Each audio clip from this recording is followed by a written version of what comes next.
Sam Spiegelman with the Rivals Network. Good enough to give us a little bit of time here to start the hour. It's on the Jim's Firearms Hotline. Sam, how are you, sir? Oh, I'm hanging in there. I got a 3-week-old, so I'm running on fumes. It feels like every day is National Signing Day, but I can't complain one bit. Many congrats. I know the feeling. I got a 6-month-old. It'll be 6 months really shortly, and you'll be sleeping through the night and won't have to worry about much of anything. But for right now, I understand you're in the throes of it. We appreciate a little bit of time. I want to start with quarterback, and then we'll get to some of the other huge names because this has been such an entertaining and interesting quarterback cycle for LSU with the three guys with natural connections to the program. What can you tell us about all three of those? Of course, Elijah Haven, Colton Nussmeier, and Peyton Houston. Well, they'll all be on campus this weekend, Yep. and I've said it before. I would expect one, potentially two of these guys to be playing for the Tigers when it's all said and done. Peyton Houston is going to make his college decision on Monday. Of the in-state guys, LSU, Coach Sloan, Coach Kelly really love what Pop Houston accomplished last year at Evangel. He was in that first wave of offers for the 2027 class, and myself and my colleague Steve Wilfong had predictions in for USC after working out for Lincoln Riley this summer. But as his decision date was set, we've heard a lot of the SEC teams have come to the forefront. Oklahoma is currently the favorite. That's coming off a huge visit to Norman, but LSU is not going to go down swinging. They're going to get the last visit, and they're hoping, and there's a lot of optimism in Baton Rouge, that they can potentially overtake the Sooners. Sticking in state, everyone knows Elijah Haven. He's from right there in Baton Rouge, number one quarterback in the country.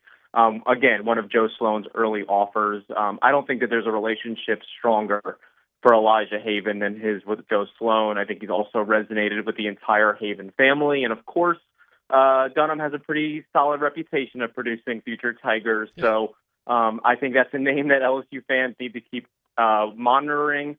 He'll make visits to Florida, to Alabama, to Georgia this year. I expect Elijah to be playing somewhere in the SEC when it's all said and done. And then Colton Nussmeier, a kid who needs no introduction. Much like his brother, has been very close to this program throughout most of his life. Of course, because of Garrett, he's been around during Garrett's recruiting process, now his own recruiting process. He told me a couple weeks ago, as you might expect, his best relationship is with a name that we're hearing a lot, Joe Sloan, who obviously meshed with Garrett when he arrived in Baton Rouge. I think he's clicked with the whole family. Colton is looking to have a commitment at some point during his junior season. I would be surprised if he's not playing in Baton Rouge by the end of the year. Interesting to hear that you think it could be too. Elijah Haven, there's a lot of smoke with Florida a few weeks ago. Does what happened last weekend in the Swamp have any impact there as that pressure starts to mount on Billy Napier? I spoke with the Havens this week, Elijah with his father, Kwame, Billy Napier and the staff, and it's not just Billy, who they've known since his days at UL, but Jabbar Jaloub, the associate head coach from New Orleans, Rob Sale, Ryan O'Hara, Russ Callaway. There's a lot of people in the building that have been recruiting Elijah for a long amount of time, and they've done a really good job. Not to mention Elijah being the number one quarterback in the country has really been able to connect with DJ Lagway, the Gators' starting quarterback. They've already gone through a lot of similar processes, so it's easy for them to relate. And Florida has hosted Elijah and his family the last 2 summers. I think that they've really shown that he's the top guy on their board. Of course, if he is not there at the end of the season, I think that would, of course, throw a wrench in the plans. I think Florida has positioned themselves well, but Elijah and his family are not rushing to make a decision. They're not going. They know that there might be coaching shakeup. They're looking for a program that stands on principles and values, and if they view Florida in that light, which it seems like they do, I think that they'll have a shot with Billy Napier and potentially with his replacement if it gets to that point. Sam Spiegelman with the Rivals Network here, giving us a little recruiting update. Monster weekend on campus for LSU. KJ Edwards, a Texas A&M commitment, number 3 running back in the class per Rivals. Somebody that it appears LSU's making a push for. What can you tell us there? Yeah, this is Frank Wilson's guy. Everyone thought Frank was a crazy man when he went into Texas a couple of years ago and landed Caden Durham, who's from Dallas powerhouse Duncanville, and whose mom was a decorated track athlete at Oklahoma. But Frank Wilson got his guy, and he's hoping to dip back into Texas, to East Texas, for KJ Edwards.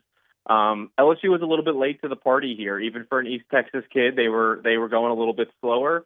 They offered this spring and were able to get an official visit in June. And a weekend later, he visited College Station and committed to the Aggies. Texas was in the mix here. A&M still feels really confident they'll keep Edwards on board, but LSU just will not go away.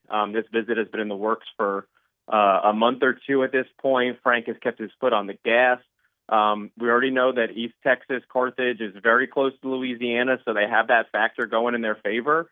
If they're able to kind of show KJ another good experience in Tiger Stadium, this could get interesting. He has not shut down his recruitment. He is keeping his eyes on some of these contenders, and LSU is leading that charge.